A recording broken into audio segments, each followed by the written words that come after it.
सभी को नमस्कार। आज के वीडियो आपको सिखाएगा कि सरल मशीन का निर्माण कैसे किया जाता है। चलो वीडियो देखते हैं। उद्देश्य: इस वीडियो के अंत में आप सक्षम होंगे खराद मशीन का निर्माण करने में, ड्रिलिंग मशीन का निर्माण करने में, पावर हैक्सो मशीन का निर्माण करने में और निर्माण के बाद मशीनों का परीक्षण करने में। लैथ मशीन पर संक्षेप में चर्चा करें। एक खराद मशीन उपकरण का एक टुकड़ा है जो चिप्स के रूप में कटाई वर्कपीस से अवांछित सामग्री को हटाने के लिए एक उपकरण का उपयोग करता है, जिसे वर्कपीस में गहराई से डाला जा सकता है और पार किया जा सकता है। पूरे विश्व में सबसे अनुकूलनीय और अक्सर उपयोग की जाने वाली मशीनों में से एक है खराद। खराद का दूसरा नाम सभी मशीनों की माँ है, क्योंकि यह संचालन की एक विस्तृत श्रृंखला को सक्षम बनाता है। खराद मशीन विनिर्माण और मरम्मत कार्य में प्रयुक्त एक सामान्य प्रयोजन मशीन उपकरण के रूप में विकसित हुई है। लेथ मशीन के कई घटकों में शामिल है बेड। खराद मशीन का बेड अन्य सभी घटकों को माउंट करने के लिए ढांचे के रूप में कार्य करता है। बेड बड़े बॉक्स सेक्शन कॉलम द्वारा समर्थित है और कच्चा लोहा या निकल कच्चा लोहा मिश्र धातु से बनता है। गाइडिंग और स्लाइडिंग सतह मौजूद है और इसकी ऊपरी सतह या तो खुरची हुई है या जमी हुई है। बेड उनकी लंबाई के साथ जबरदस्ती या बनाम भारी धातुओं से बना है।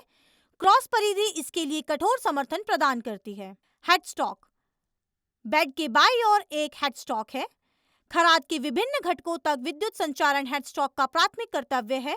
यह बेयरिंग के अंदर मुख्य स्पिंडल को सही ढंग से संरेखित करता है और उसका समर्थन करता है। इसके अतिरिक्त इसमें एक गियर बॉक्स सिस्टम होता है जो गति बदलने के लिए लीवर के साथ आवश्यक होता है। निम्नलिखित आइटम हेडस्टॉक स्पिंडल पर लगाए गए हैं: 3 जॉ चक, 4 जॉ चक। टेल स्टॉक: टेल स्टॉक एक चल कास्टिंग है जो बेड के रास्ते पर हेडस्टॉक के विपरीत स्थित है। टेल स्टॉक का मूल कार्य है मशीनीकृत होने पर कार्य के दूसरे छोर को सहारा देना, ड्रिलिंग, रीमिंग, टैपिंग आदि जैसे कार्यों को करने के लिए एक उपकरण पकड़ना। इसमें डेड सेंटर, एडजस्टिंग स्क्रू और हैंडव्हील शामिल है। हेडस्टॉक की बॉडी बेस पर एडजस्टेबल होती है, जिसे बेड के गाइडवे पर लगाया जाता है और इसे इधर उधर ले जाया जा सकता है। कैरेज: यह हेडस्टॉक और टेल स्टॉक के बीच स्थित है।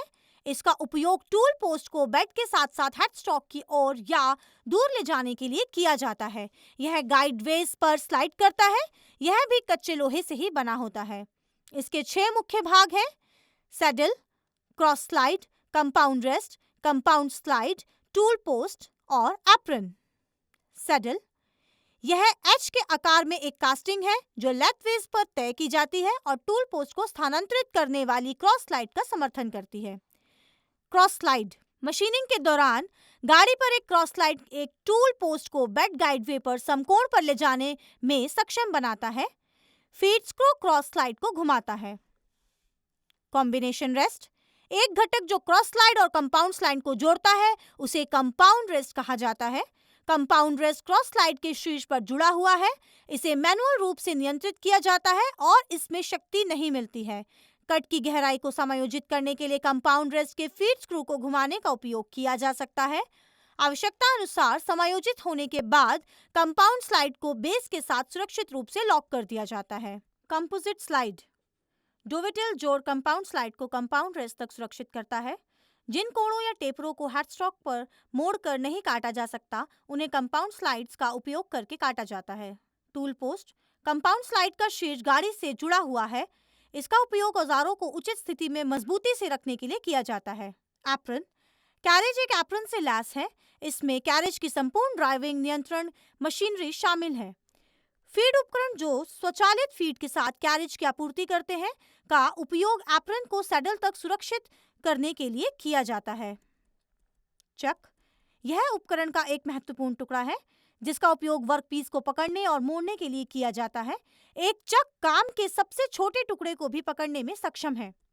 फेस प्लेट: टर्निंग ऑपरेशन को अंजाम देने के लिए फेस प्लेट को जॉब इंस्टॉल किया जा सकता है और इसे लेथ स्पिंडल पर लगाया जाता है।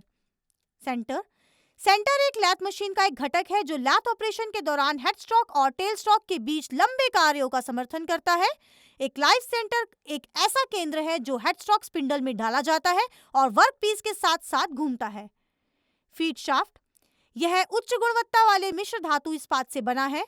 यह लीड स्क्रू के नीचे स्थित है और बेड की पूरी लंबाई को बढ़ाता है। इसमें एक कीवे है जहां कैरेज तंत्र के लिए कैरेज को स्थानांतरित करने के लिए आदेश भेजे जा सकते हैं। पावर फीड संलग्न होने पर उपकरण को क्रॉस मूवमेंट देता है। लीड स्क्रू, इसका उपयोग धागे को काटने के लिए किया जाता है। लीड स्क्रू जो बेड के नीचे की तरफ स्थित होता है, धागा काटते समय कैरेज को स्वचालित रूप से स्थानांतरित करने के लिए उपयोग किया जाता है। इसमें बेहतरीन धागे हैं और यह उच्च गुणवत्ता वाली धातु से बना है। लेग्स, मशीन के सभी भारों को संभालने के लिए लेग्स का उपयोग किया जाता है।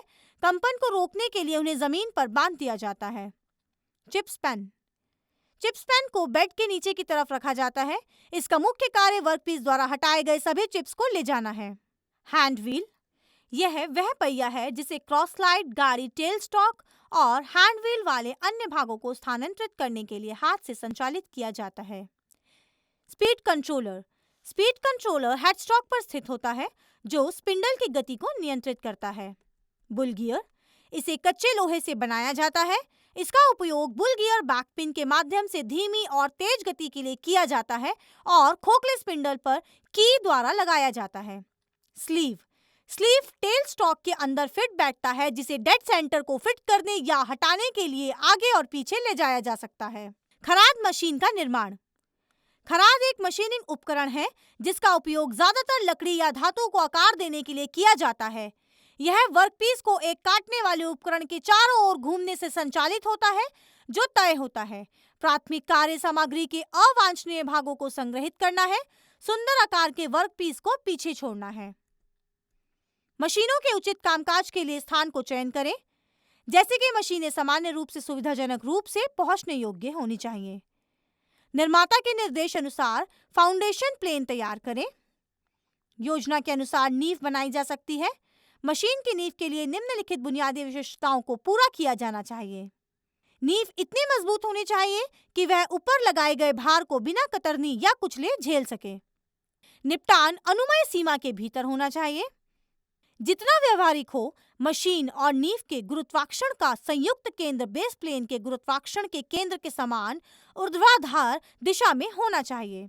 अनुनाद को रोकने के लिए नींव मिट्टी प्रणाली की प्राकृतिक आवृत्ति या तो मशीन की परिचालन आवृत्ति की तुलना में बहुत अधिक या बहुत कम होनी चाहिए। यह अनुशंसा की जाती है कि कम गति वाले उपकरणों के लिए प्राकृतिक आवृत्ति उच्च होनी चाहिए।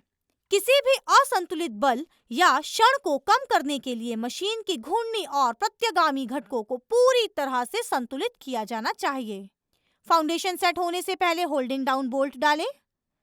मशीन के वजन के अनुसार नींव की गहराई बनाएं।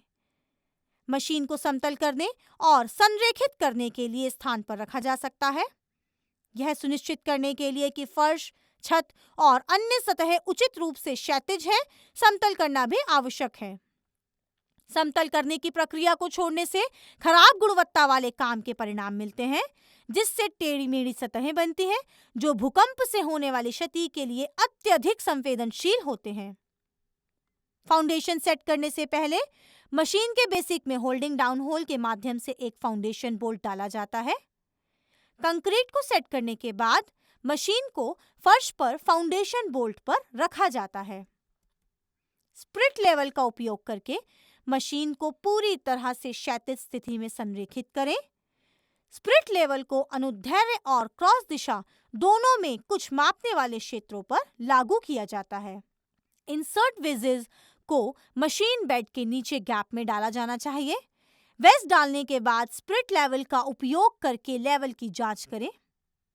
लगभग शुद्ध सीमेंट का मलाईदार मिश्रण डालकर ग्राउटिंग की जाती है।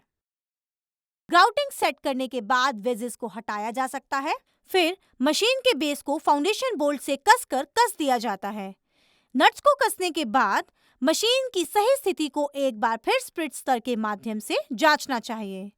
सर्किट ब्रेकर के उचित विनिर्देश के साथ बिजली की आपूर्ति को मशीन से कनेक्ट करें। अंत में प्रैक्टिकल परीक्षण और ज्यामितीय परीक्षण करें। प्रैक्टिकल परीक्षण कार्य मशीन पर तैयार किए जाते हैं और फिर बनाए गए कार्य की सटीकता की जांच की जाती है। ज्यामितीय परीक्षण आकार, रूप, स्थान और घटकों के सापेक्ष संरेखण को सत्यापित करना सभी ज्यामितीय परीक्षण के भाग हैं। वे सभी परिचालनों को कवर करते हैं, जैसे समतलता, संरेखण, अक्ष प्रतिच्छेदन, समांतरता और सीधी रेखाओं या समतल सतहों का वर्गाकार होना। सुरक्षा सावधानियां: लोड करते समय स्लिंग्स को सॉफ्टवुड पैक करके तेज धार से बचाया जाना चाहिए। उठाने से पहले यह सुनिश्चित कर लें कि भार सुरक्षित रूप से लटका हुआ है। उतारते समय सुनिश्चित करें कि आपके पास अपने स्टैक के लिए एक मजबूत आधार है और स्टैक को परेशान किए बिना स्लिंग्स को हटाने का प्रावधान करें। आइए चर्चा करें कि लैथ मशीन के फाउंडेशन योजना कैसे तैयार करें। उद्देश्य: इससे आपको नींव लेआउट को चिन्हित करने में मदद मिलेगी। सेंटर लैथ मशीन के निर्माण के लिए स्थान का चयन करें। खंबे या दीवार से 1.5 मीटर अधिकतम की दूरी पर बिंदु चिन्हित करें। चॉक पाउडर या चाक के घोल में डूबे सुतली धागे की मदद से आधार रेखा खींचें। समकोण त्रिभुज की तरह 3, 4, 5 विधि का उपयोग करके ऊर्ध्वाधर आधार रेखा का निर्माण करें। मशीन के कुल आधार क्षेत्र को चिन्हित करें। आधार की केंद्रीय रेखा क्षैतिज रूप से खींचें। छिद्रों की स्थिति का पता लगाएं। एंटी वाइब्रेशन पैड पर मशीन को माउंट और लेवल करें। उद्देश्य: इससे आपको एंटी वाइब्रेशन पैड पर मशीन को समतल करने में मदद मिलेगी। मशीन को क्राउबार से उठाएं और मशीन के चारों कोनों पर लकड़ी के ब्लॉक रखें। मशीन के वजन के आधार पर उपयुक्त कंपन रोधी पैड का चयन करें। धातु की ढलाई से लेवलिंग बोल्ट हटा दें। मशीन के नीचे एंटी वाइब्रेशन पैड लगाएं। मशीन के फाउंडेशन छेद के माध्यम से धातु के आवरण में लेवलिंग बोल्ट लगाएं। मशीन को क्राउबार से थोड़ा ऊपर उठाएं और मशीन से लकड़ी के ब्लॉक हटा दें। 0.02 से 0.05 मिलीमीटर प्रति मीटर की सटीकता के सटीक स्पिरिट लेवल का उपयोग करके मशीन को अनुदैर्ध्य और अनुप्रस्थ दिशाओं में समतल करें। कैरेज को बेड के बीच में रखें। स्पिरिट लेवल को पीछे के स्लाइड वे यानी ऑपरेटर की तरफ के विपरीत स्लाइड वे पर स्थिति A पर अनुदैर्ध्य रूप से रखें।